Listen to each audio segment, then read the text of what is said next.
Bienvenidos a nuestro estudio del derecho hereditario salvadoreño.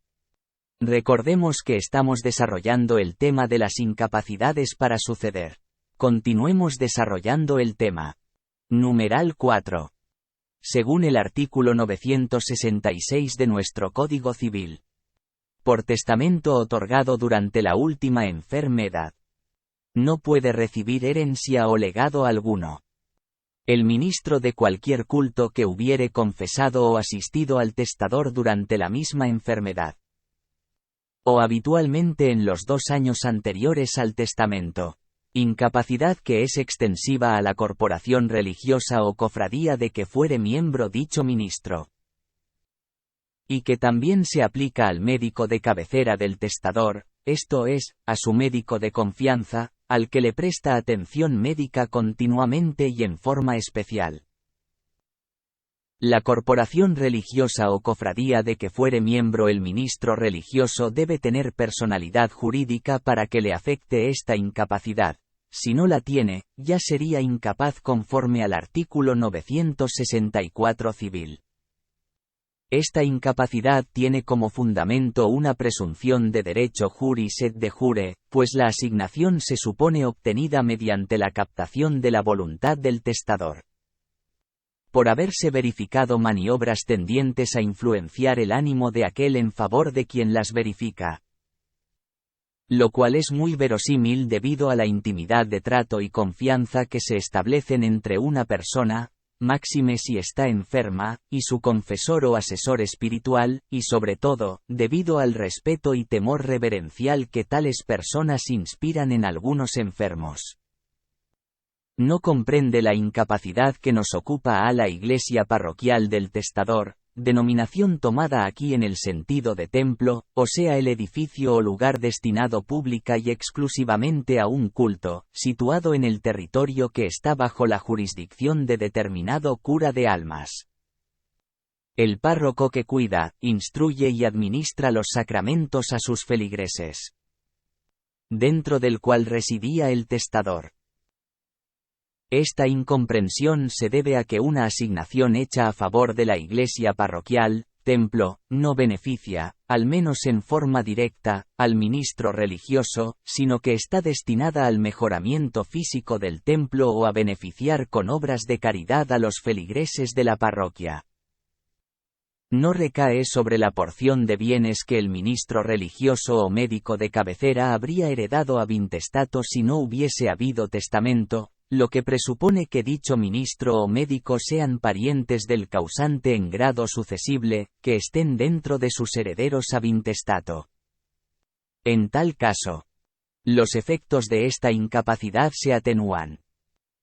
Porque cuando lo asignado en el testamento excede la porción que al ministro o médico le habría correspondido ab intestato, solo recae sobre el exceso. Sobre este únicamente hay incapacidad, adquiriendo aquellos lo asignado hasta concurrencia de lo que les habría tocado ab intestato. La razón es que no sería justo privarlos hasta de esa porción, que de todos modos habrían recibido si no hubiera habido testamento, por una supuesta captación que pueden no haber verificado realmente. Lo que excede a la porción que el ministro religioso o médico habría recibido si no hubiese habido testamento, queda intestada, porque en esta parte la asignación no ha tenido efecto. Por consiguiente, les corresponde a los herederos ab intestato. Que pueden ser los mismos que están instituidos como herederos testamentarios junto con el ministro o médico, pero estos, que también son herederos ab intestato, no toman parte en ese exceso, porque respecto de él son incapaces. Supongamos el siguiente caso. El causante Simón es confesado durante su última enfermedad por su hijo legítimo Pedro, que es sacerdote. Y durante la misma enfermedad hace testamento. Dejándole a Pedro un medio de su herencia, a sus otros hijos legítimos Juan y Diego les deja 1/8 a cada uno, y a su esposa Sara le deja 1/4. Estos son sus parientes más cercanos, que también serían sus herederos ab intestato si no hubiera hecho testamento. Según, numeral 1 del artículo 988 civil. A Pedro le habría correspondido ab intestato un cuarto, pero como en el testamento se le ha dejado un medio, hay un exceso de un cuarto, acerca del cual es incapaz. Ese un cuarto de exceso les corresponde a Juan, Diego y Sara, por lo que hay que dividirlo entre 3, lo que da, un doceavo, que se suma a lo que a cada uno le corresponde por el testamento, resultando que a Juan le corresponde de la herencia 5/24, a Diego también 5/24 y a Sara un tercio. Sumadas estas fracciones da 3/4, más el un cuarto que se le dejó a Pedro hacen la unidad, el entero hereditario, 4/4 igual a 1. Puede ocurrir que a uno, o más, de los herederos ab intestato no se le haya dejado nada en el testamento, caso en el cual solo le corresponderá parte del exceso que quedó intestado por la incapacidad del religioso o médico de cabecera, saldrá, pues, favorecido debido a esa incapacidad.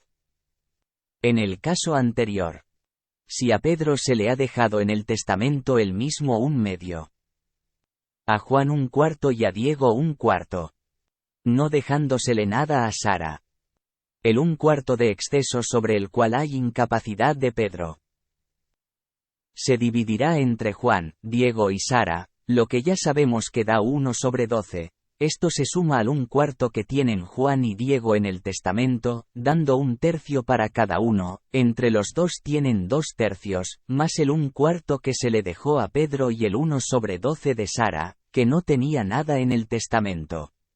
Hacen sumados 12/12 o sea 1.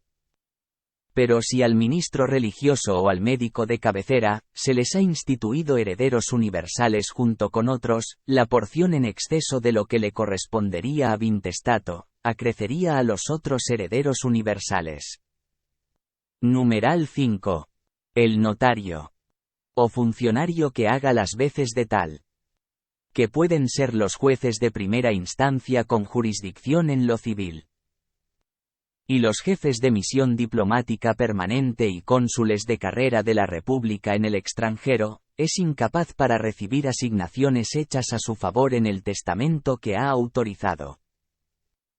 Por la misma razón apuntada al hablar de la incapacidad del ministro religioso, y esta de que aquí se trata recae también sobre el cónyuge, ascendientes, descendientes, hermanos, cuñados y sirvientes asalariados de dicho notario o funcionario. Al establecer esta incapacidad, el inciso primero del artículo 1044 civil, dice que no vale disposición alguna testamentaria en favor del notario que autorizare el testamento o de las otras personas mencionadas. El inciso segundo prescribe que lo mismo se aplica a las disposiciones en favor de cualquiera de los testigos en los testamentos cerrados, sin que por razón de ellas se pueda anular el testamento. Lo anterior nos plantea dos interrogantes. 1. En el caso de la asignación hecha al notario o funcionario o a las otras personas mencionadas en el inciso primero, lo único que no vale es esa asignación, o todo el testamento es nulo. 2. Al decir el inciso segundo que lo mismo se aplica a las disposiciones en favor de cualquiera de los testigos en los testamentos cerrados, significa que sí valen las hechas en favor de cualquiera de los testigos en los testamentos abiertos. Según la redacción del inciso primero puede afirmarse que de él aparece con claridad que lo único que no vale es la disposición a favor del notario o de los demás ahí mencionados, y que todas las otras disposiciones sí tienen validez, con lo que se estaría aplicando el mismo principio que sienta el inciso segundo al decir, en relación con las asignaciones hechas a cualquiera de los testigos en los testamentos cerrados, sin que por razón de ellas se pueda anular el testamento.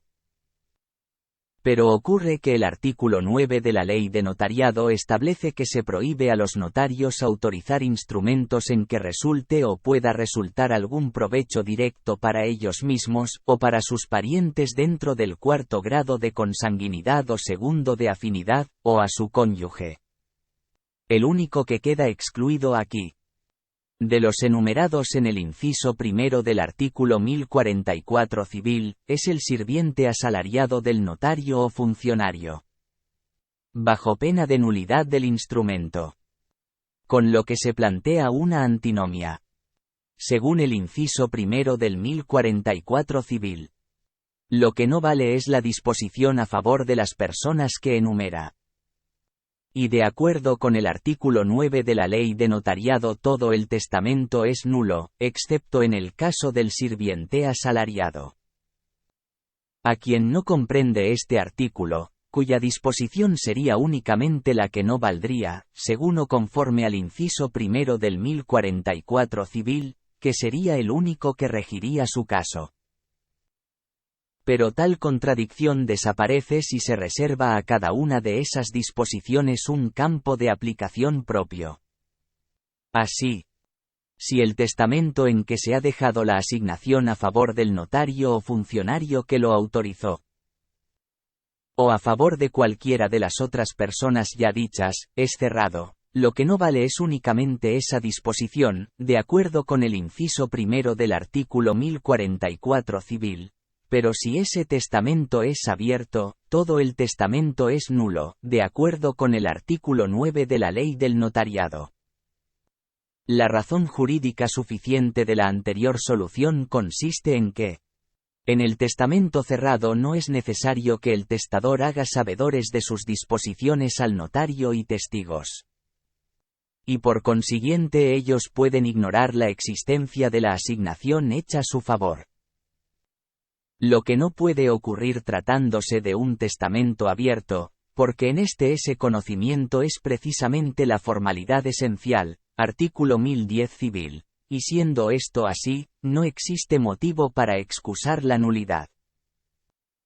Pero la anterior solución es para el caso en que el testador no sea pariente dentro del cuarto grado civil de consanguinidad o segundo de afinidad o cónyuge del notario o funcionario que hace sus veces.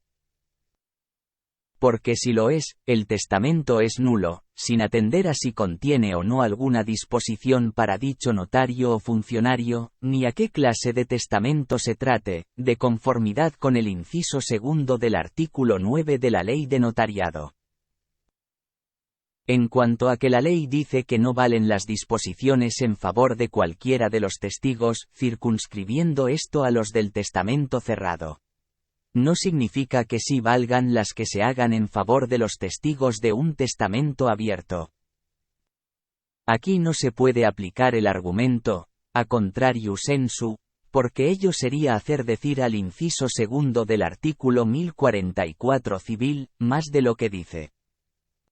La razón de que ese inciso solo se refiera a los testigos de los testamentos cerrados, es que el caso de que el testamento sea válido no obstante habérsele dejado una asignación a cualquiera de los testigos, solamente puede darse tratándose de testamentos cerrados. Si en un testamento abierto se le dejara una asignación a cualquiera de los testigos, el testamento sería nulo.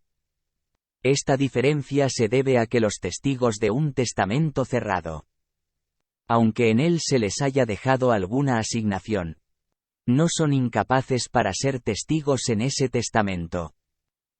Porque no tienen interés conocido, en cambio, el interés del testigo de un testamento abierto a quien en el mismo se le ha dejado una asignación sí es conocido.